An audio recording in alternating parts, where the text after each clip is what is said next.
అన్నదమ్ముళ్ళు అక్క చెల్లెళ్ళు అందరూ కూడా ఒక పవిత్ర దినాన ఇక్కడ సమావేశం అవడం అన్నటువంటిది ఒక అద్భుతమైనటువంటి అవకాశం. ఎందుకంటే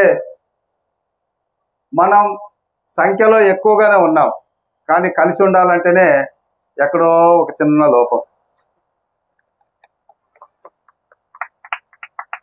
అది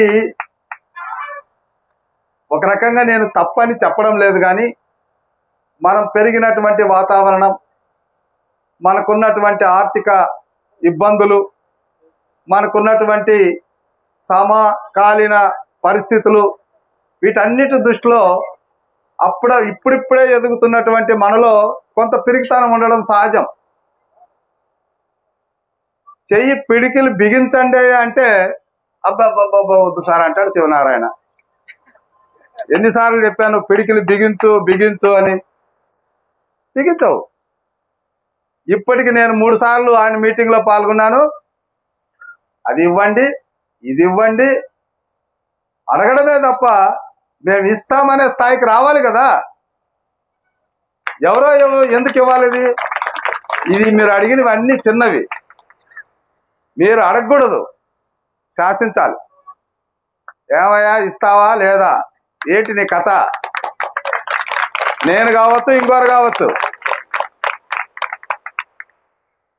కాబట్టి ప్రజాస్వామ్యంలో గుంపుకి వాయిస్కు ఉన్నంత విలువ గుణానికి ఉండదు, గుర్తుపెట్టుకోండి. మనం 10 మంది కలిసి గట్టిగా అరిస్తే పైన కలెక్టర్ కూడా కిందికి దిగొస్తాడు. అదే కాకుండా మనము ఎంత గొప్ప గుణవంతులైనా ఒకరిద్దరు వెళ్ళి కలెక్టర్ గారు పర్మిషన్ కావాలంటే ఆడు బంటరతో ఆపేస్తాడు, తర్వాత కలెక్టర్ లోపల పనిలో ఉన్నాడు అంటాడు. కాబట్టి ఎందుకంటే ఈ సమావేశానికి పెద్దలు ఐలాపురం వెంకయ్య గారు, నిజంగా మరి ఆయన్ని మనం ఈరోజు మన కమ్యూనిటీ తరపున, మన కులం తరపున గొప్పగా చెప్పుకోదగినటువంటి వ్యక్తి. అదేవిధంగా మరొక తమ్ముడు ఇక్కడ ఉన్నాడు, పూర్ణచంద్రరావు, ఐపీఎస్. ఎంత శక్తివంతమైనటువంటి పాలన చేశాడంటే నేను ఎరుగుదును. విశాఖపట్నంలో ఆయన పోలీస్ కమిషనర్, నేను మున్సిపల్ కమిషనర్. ఇద్దరు ఒకే భావజాలంతో అక్కడ పనిచేస్తున్నటువంటి మన వాళ్ళని ఎక్కడైనా వెతికి భూతద్దం వేసి పట్టుకునేవాడు. ఏడున్నారు చూద్దామని. ఒక 10 మంది వస్తే ఇందులో మన వాళ్ళు ఎవరైనా ఉన్నారని చూసి పిలిచి పనులు అప్పచెప్పినటువంటి మహానుభావుడు ఈరోజు మన కమ్యూనిటీలో ఉండడం మన అదృష్టం. అట్లే ఇక్కడ రాజా ఉన్నాడు, కల్పతరువు రియల్ ఎస్టేట్. ఎప్పుడో అసలు మహా మేధావులు రియల్ ఎస్టేట్లో వణుకుతున్నటువంటి సందర్భంలో జెండా ఎగరేశాడు తమ్ముడు. సో మనకు అవకాశాలకి తక్కువేమి లేవు, అవకాశాలని పుణికిపుచ్చుకోవడంలోనే ఉంది. ఈరోజు పూర్ణచంద్రరావు గారు ఎక్కడ హైదరాబాద్ నుంచి ఇక్కడికి రావడం ఎందుకు? జాతి, నా జాతి బిడ్డల్ని చూడాలి, నా జాతి బిడ్డల్ని హక్కున చేర్చుకోవాలి, ఆ జాతి వల్లే నేను ఐపీఎస్ అయ్యాను అనేటువంటి ఒక భావన. నేను ఎందుకు వచ్చాను? నా జాతి బిడ్డలు కాకపోయినా నా రక్త సంబంధికులు అనేటువంటి ఒక ఆలోచనతో వచ్చా. సో మనలో ఇప్పటికైనా నేను ఇంత పెద్ద సమూహాన్ని చూడడం చాలా సంతోషంగా ఉంది శివనారాయణ, నిజంగా చెప్తున్నా, చాలా సంతోషంగా ఉంది. ఇదే ఐకమత్యం ముందుకెళ్ళాలి. ఏదో ఒక కార్యక్రమాన్ని తీసుకోవాలి, శాలివాహన విగ్రహం పెట్టాలి, శాలివాహన విగ్రహం పెట్టాలని అడగడానికి రావాలన్నా ఇంతమంది వచ్చేయాలి. వణుకుతూ పర్మిషన్ ఇస్తారు, వణుకుతూ. సో ఇక్కడ ఉన్న 5-6 అంశాలు పెద్దవేం కాదు, అన్ని చేద్దాం. ఎందుకంటే ఇవన్నీ కూడా నా దృష్టిలో ఉన్నాయి.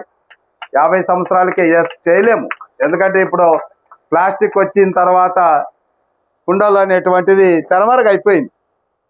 అయితే కూడా మరి దాని మీద ఆధారపడినటువంటి తమ్ముళ్ళు ఉన్నారు, కుటుంబాలు ఉన్నాయి, వాళ్ళకి 50 సంవత్సరాలకే పెన్షన్ ఇవ్వాలన్నటువంటి ఆలోచన, చేతి వృత్తుల మీద ఆధారపడినటువంటి కుటుంబాలన్నిటికీ కూడా 50 సంవత్సరాలకి ఇవ్వాలన్నటువంటిది ఆలోచన. అందులోనూ మనం బీసీలుగా ఉన్నాం కాబట్టి బీసీలకు 50 ఏళ్ళకే ఇవ్వాలన్నటువంటి మా మేనిఫెస్టోని కూడా ఇంప్లిమెంట్ చేసేటప్పుడు తప్పనిసరిగా తీసుకుంటాం. ఇక్కడ నేను మిమ్మల్ని ప్రధానంగా కోరేది ఏంటంటే, మాకు 2 సీట్లు ఇవ్వండి, 1 సీట్ ఇవ్వండి, లేదంటే ఎమ్మెల్సీ అన్నా ఇవ్వండి, లేదంటే జిల్లా పరిషత్ చైర్మన్ అన్నా ఇవ్వండి అని అడుక్కోవడం ఏంటి నాకు అర్థం కాలే. ఎదగండి.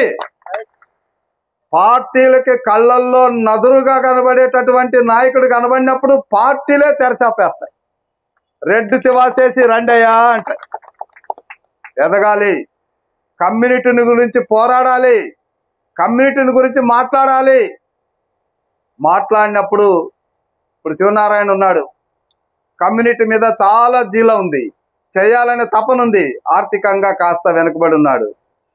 మనము ఒక్క ఆదివారం రోజు మన ఇంట్లో నాన్ వెజ్ వద్దనుకుంటే, పవిత్రమైన దినం ఆ మాట అనకూడదు కానీ తప్పని పరిస్థితులు అనాల్సి వస్తుంది. ఒక్కరోజు అనుకుంటే 52 వారాలు తినండి, ఒక్క వారం వద్దనుకుంటే ఆ 1000 రూపాయలు ఆయనకి సాయం చేసి ఎంత అవుతుందో ఆలోచన చేయండి. ఎదగడా ఎమ్మెల్యేగా? ఎదుగుతారు. కాబట్టి మనం ఒక్కటే ఆలోచన, జాతి ముందుకెళ్ళాలి. జాతి బిడ్డలు ఎవరైతే మన కోసం పోరాడుతున్నారో వాళ్ళని హక్కును చేర్చుకోవాలి, వాళ్ళని ప్రోత్సహించాలనేటువంటి ఆలోచనతో మనం ముందుకెళ్ళాలి.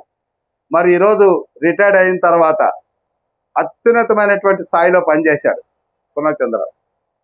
మరి ఈరోజు ఆయన అనుకుంటే అధికారంలో ఉన్న ఏ పార్టీ అయినా హక్కున చేర్చుకొని సీట్ ఇస్తుంది.